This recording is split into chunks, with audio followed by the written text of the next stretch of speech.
നമസ്കാരം. ഓട്ടപ്രദർശനത്തിലേക്ക് ഏവർക്കും സ്വാഗതം. പാകിസ്ഥാൻ ക്രിക്കറ്റിന് ഇത് കഷ്ടകാലത്തിൻ്റെ സമയമാണ് എന്ന് തോന്നുന്നു.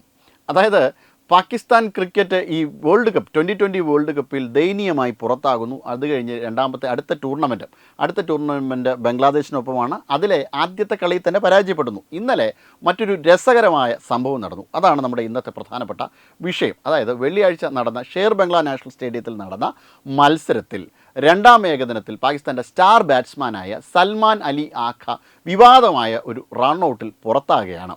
റണ്ണൗട്ടിൽ പുറത്താകുന്നത് മാത്രമല്ല, ഇദ്ദേഹത്തിന് മാച്ച് റഫറി ഒരു എക്സ്ട്രാ ഡീമെറിറ്റ് നെഗറ്റീവ് പോയിൻറ്റും കൂടെ കൊടുക്കുകയാണ്. സംഭവം നടക്കുന്നത് മാച്ചിൻ്റെ 39ാം ഓവറിലാണ്. 64 റൺസ് നേടിയിരിക്കുകയാണ് ആഖ ക്രീസിലുണ്ട്. ആഖ 64 റൺസ് നേടിയിരിക്കുകയാണ്. ബംഗ്ലാദേശ് ക്യാപ്റ്റൻ മെഹദി ഹസൻ മിറാസ് എറിഞ്ഞ ഓവറിൻ്റെ 4ാമത്തെ പന്തിൽ സ്ട്രൈക്കിംഗ് എൻഡിൽ നിന്ന് റിസ്വാൻ ഒരു ചെറിയൊരു ഷോട്ട് അടിക്കുന്നു. നേരെ ഈ ഷോട്ട് നേരെ ബോൾ വന്ന് വീഴുന്നത് ആഖയുടെ പാഡിലേക്കാണ്. പാഡിൽ തട്ടി ബോൾ തറയിലേക്ക് പതിക്കുന്നു. അവിടെ ഒരു ചെറിയ സംഘർഷമൊക്കെ നടക്കുന്നു മെഹദി ഹസനും ആഖയും തമ്മിൽ. അതിനുശേഷം മെഹദി ഹസൻ നേരെ പന്ത് തട്ടിയെടുക്കുന്നു. പന്ത് ഒരു ഡയറക്റ്റ് ത്രോ വിക്കറ്റിലേക്ക് എറിയുന്നു. ആ സമയത്ത് ആഖ ക്രീസിന് പുറത്തായിരുന്നു. അതുകൊണ്ട് തന്നെ മെഹദി ഹസൻ അപ്പീൽ ചെയ്തപ്പോൾ ഗ്രൗണ്ടിൽ ഫീൽഡ് അമ്പയർ നേരെ തേർഡ് അമ്പയറിന് കൈമാറുന്നു. വിഷയം തേർഡ് അമ്പയറിന് കൈമാറുന്നു. തേർഡ് അമ്പയർ ഈ ക്രീസിന് പുറത്താകുന്നു എന്ന് റീപ്ലേയിലൂടെ മനസ്സിലാക്കിയതിന് ശേഷം ആഖ പുറത്തായതിനു ശേഷം ഭയങ്കര വലിയ വികാര പ്രകടനങ്ങളാണ് അവിടെ നടത്തുന്നത്. സ്വന്തം കയ്യിരുന്ന് ഗ്ലൗസ് വലിച്ചെറിയുന്നു. അതിനുശേഷം ഹെൽമെറ്റ് വലിച്ച് താഴേക്ക് എറിയുന്നു. ഗ്രൗണ്ടിൽ തുപ്പുന്നു. ഇത് നേരെ മാച്ച് റഫറി കാണുന്നു. മാച്ച് റഫറി ഇദ്ദേഹത്തിന് വീണ്ടും ഇതിൻ്റെ കൂട്ടത്തിൽ ഒരു നെഗറ്റീവ് പോയിൻ്റ് കൂടെ കൊടുക്കുന്നു. ഉന്തിൻ്റെ കൂടെ ഒരു തള്ളും എന്നതുപോലെ ആഖ വളരെ നിരാശനായിട്ടാണ് ഇന്നലെ കളിക്കളം വിട്ട് പോകുന്നത്. അതായത് വലിയ രീതിയിലുള്ള ബുദ്ധിമുട്ടാണ്. ഇത് ആഖയുടെ മാത്രം വിഷയമല്ല. ഗ്രൗണ്ടിൽ എങ്ങനെ ഹാൻഡിൽ ചെയ്യണം എന്ന് പോലും ഇന്നിപ്പോൾ പാകിസ്ഥാൻ ക്രിക്കറ്റിന് അറിയില്ല. ഒരു കാലത്ത് ലോകം ഭരിച്ചിരുന്ന ക്രിക്കറ്റേഴ്സ് ആയിരുന്നു പാകിസ്ഥാൻ ക്രിക്കറ്റേഴ്സ്.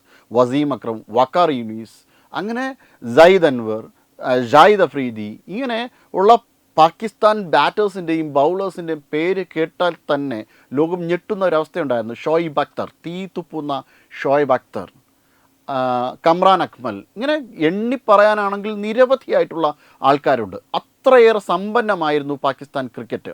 പ്രത്യേകിച്ചും ഇമ്രാൻഖാൻ്റെയൊക്കെ നേതൃത്വത്തിൽ നടന്ന 1992 വേൾഡ് കപ്പ് നേടുന്ന സമയത്തെയുള്ള അനുഭവം, അങ്ങനെ ഗംഭീരമായ ആ ക്രിക്കറ്റ് ലോകത്തെ അടക്കി ഭരിച്ചിരുന്ന പാകിസ്ഥാൻ ക്രിക്കറ്റ് ഇന്ന് ഏറ്റവും നെഗറ്റീവായ അവസ്ഥയിലാണ്. പാകിസ്ഥാൻ മൊത്തത്തിൽ ഒരു കഷ്ടകാലമാണ്. സാമ്പത്തികമായി ഏറെ തകർന്നിരിക്കുകയാണ് പാകിസ്ഥാൻ്റെ ഹോക്കി ടീമിന് ഒരു സ്ഥലം, അതായത് ഒരു ടൂർണമെൻറ്റിൽ പോകുമ്പോൾ താമസിക്കാൻ ഒരു ഇടത്തിന് പോലും കഷ്ടപ്പെടുന്ന ഒരവസ്ഥയിലേക്ക് പാകിസ്ഥാൻ്റെ ഹോക്കി മാറി. പാകിസ്ഥാൻ്റെ ഹോക്കിയും ഒരു കാലത്ത് വലിയ രീതിയിൽ സമ്പന്നമായിരുന്ന ഹോക്കിയായിരുന്നു പാകിസ്ഥാൻ ഹോക്കി.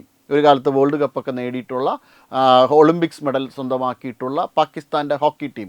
അങ്ങനെ പാകിസ്ഥാൻ്റെ സ്പോർട്സ് കായിക മേഖല ഒന്നടങ്കം താറുമാറാകുന്നു.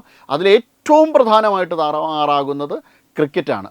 ക്രിക്കറ്റിലെ സീനിയർ താരങ്ങളടക്കം സെലക്ടേഴ്സിൻ്റെ ഒരു രീതിയിലുള്ള ക്വാളിറ്റിയും ഇല്ലാത്ത സെലക്ടേഴ്സാണ്. ഇങ്ങനെയുള്ള ഒരു സെലക്ടേഴ്സ് ഒരിക്കലും പാകിസ്ഥാൻ ആവശ്യമില്ല എന്നൊക്കെ പറഞ്ഞുകൊണ്ട് ധാരാളം വിമർശനങ്ങൾ പാകിസ്ഥാൻ സെലക്ടേഴ്സിന് നേരെ ഉണ്ടാകുന്നു. ഒരു നല്ല ക്രിക്കറ്ററിനെ പോലും എടുത്തു വയ്ക്കാൻ വേണ്ടിയിട്ട് പാകിസ്ഥാൻ സെലക്ടേഴ്സിനാവുന്നില്ല. ടീം അടിമുടി മോശം. ഇങ്ങനെ പോയാൽ ഒരു രീതിയിലെന്നല്ല, പാകിസ്ഥാൻ ക്രിക്കറ്റ് ചരിത്രത്തിൽ തന്നെ ഏറ്റവും നാണം കെട്ട തോൽവികളിലൂടെയായിരിക്കും ഇനി സഞ്ചരിക്കുന്നത്. അത്തരം വളരെ നെഗറ്റീവായ ഒരു അവസ്ഥയിലൂടെയാണ് പാകിസ്ഥാൻ ക്രിക്കറ്റ് ഇപ്പോൾ പോകുന്നത്. അങ്ങനെ വലിയ വിമർശനങ്ങളാണ് പാകിസ്ഥാൻ ക്രിക്കറ്റ് ഇപ്പോൾ നേരിടുന്നത്. ആദ്യത്തെ വൺഡേയിൽ ബംഗ്ലാദേശിനൊപ്പമുള്ള ആദ്യത്തെ വൺഡേയിൽ പരാജയപ്പെടുന്നുണ്ട്. അതിനുശേഷം സെക്കൻഡ് വൺഡേയിൽ ഈ വിവാദം നടക്കുന്ന ഇന്നലത്തെ വൺഡേയിൽ പാകിസ്ഥാൻ വിജയിക്കുന്നുണ്ട്. പക്ഷേ ഈ രീതിയിൽ മുന്നോട്ട് പോയാൽ പാകിസ്ഥാൻ വളരെയധികം പ്രത്യാഘാതങ്ങൾ, പാകിസ്ഥാൻ ക്രിക്കറ്റിനെ സംബന്ധിച്ചിടത്തോളം വളരെ വലിയ ഒരു പ്രത്യാഘാതം തന്നെ നേരിടേണ്ടി വരും. Web desk Tatwamayi news. HIV അണുബാധ സന്തോഷപൂർണമായ ഒരു ജീവിതത്തിന് തടസ്സമല്ല. HIV അണുബാധയ്ക്ക് ഫലപ്രദമായ ചികിത്സ ഇന്ന് ലഭ്യമാണ്. ഇതിന് യഥാസമയം അണുബാധ കണ്ടെത്തുന്നതും കാലേക്കൂട്ടി ചികിത്സ നടത്തേണ്ടതും അത്യാവശ്യമാണ്. സൗജന്യമായ ചികിത്സയും മാർഗനിർദ്ദേശങ്ങളും സർക്കാർ ആശുപത്രികളിലെ ART അഥവാ ഉഷസ് കേന്ദ്രങ്ങളിൽ ലഭ്യമാണ്.